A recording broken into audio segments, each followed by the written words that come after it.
So I didn't think I was gonna have some time to make any type of videos because I've been busy in real life over some things I've done recently with business and things like that. So this birthday event we have here, I have spent some time yesterday testing some things out, and so this dragon in this event only takes 1 damage per attack you do.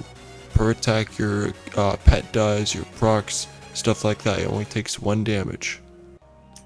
So the tests I did were what does the most DOT, which is damage over time, what spams the most damage over time. So after doing a few tests on Hydra, let me go to Hydra real quick. So I did a few tests on Hydra with some pets, I used some procs, things like that. So the best pet passive is going to be Garlic. And the best happiness bonus is going to be Haste, Garlic, Hero Garlic or normal Garlic, which is mythic. Haste allows for you to attack faster, which then you're going to do more dots with your character.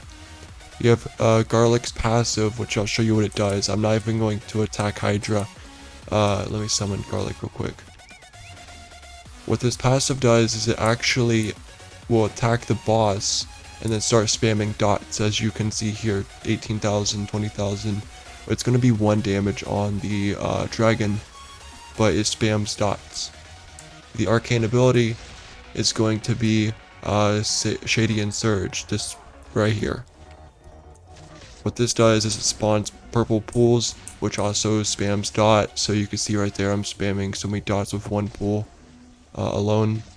There might be better arcane abilities out there, but this is like one of the best ones I can find. Now onto the weapons for warrior. You're gonna want like a dragon sword.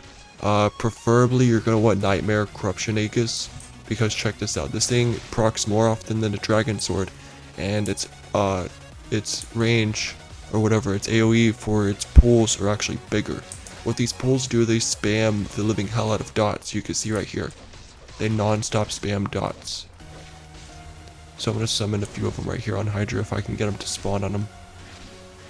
You can see they do tiny damage, but remember it's only doing 1 damage per dot on the dragon, no matter what attack it is. Even if you use Axtral, it's going to do dots of 1 instead of like hundreds. So dots is your best friend when trying to kill this dragon. Dragon Sword, it's better for closer ranged areas, but I still prefer Nightmare Corruption Aegis because in the circle, I'll show you in a minute, you can actually spawn them and it'll fill up the whole entire circle. Dragon Sword is harder to proc, and its range is just random. Like, take a look. I'll probably summon, right here. I summoned one right here. It's far away from the boss. But look how many dots that is. It is spamming the hell out of dots, but that's just because it's in a small area. So I joined this map here. I'm gonna show you guys Nightmare Aegis. So the small circle I was talking about is this one right here. You want to pull the dragon into this circle, and when you proc your Nightmare Aegis, literally the procs take up this entire circle, so they're just stacking on top of each other. And when the dragon is inside of that circle, he is getting spammed with so many damn dots at once, and it's taking a lot of his health out at once. You'll visually see it once you start to do these things. Dragon Sword, the reason I kind of don't suggest it is, well, hard to proc. As you can see, I'm swinging like hell. It procs.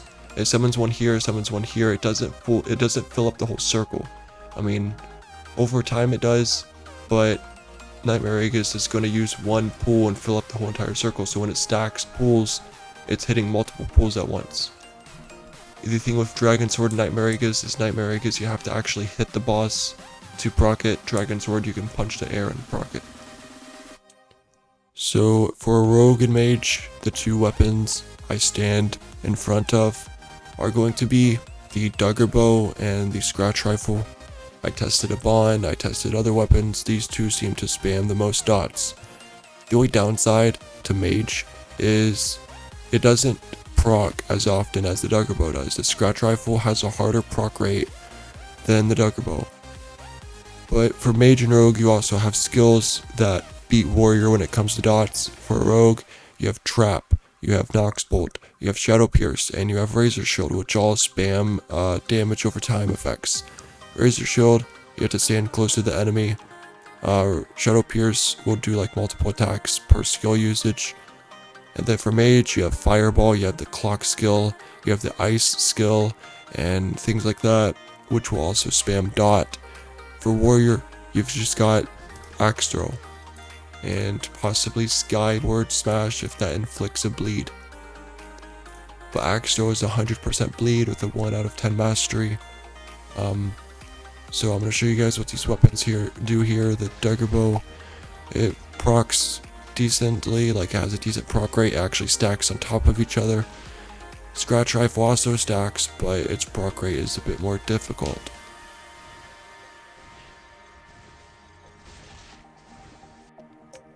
Okay, so the next subject. People want to farm cakes. We all know the dragon sucks ass when it comes to farming cakes. The only reason you should run the dragon is to get tier points so you can get up to Arcane tier. But for those who want to farm cakes, we got two options. You got Orcrick and Hotlet. If you're under geared, as in you cannot kill Orcrick in under 10 seconds, like repetitively, go run Hotlet. Hotlet's gonna give you a 100% chance to at least give you a pathway to get cakes. Orcrick on the other hand is RNG, and you want to kill it fast for the most efficiency on having a chance to drop cakes up to Grand tier.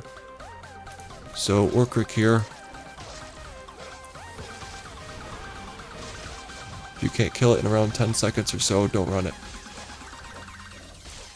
I missed the last fucking attack. That is great. Of course I mess up, but I looted a small cake. Luck does help in Orcrick. Against the dragon, the golden one, luck does not help. Let me remap Orcrick, because I screwed up.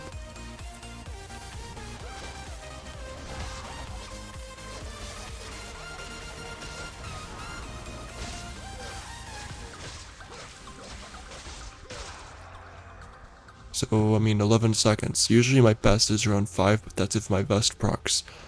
And if my sword procs right off the bat. So, Orcrick has a chance to not drop cakes. Hotlet gives you cake slices every single run. So you really have to think about it. Which is faster? RNG or guaranteed? But slow. High risk, high reward, low risk, low reward, but you're still making something. I mean, it all depends on you. There's no answer to which is better because Orcrick is RNG based. Hotlet is not RNG based, but you're looting the lowest of the lowest each run, which is cake slices, to craft a small cake.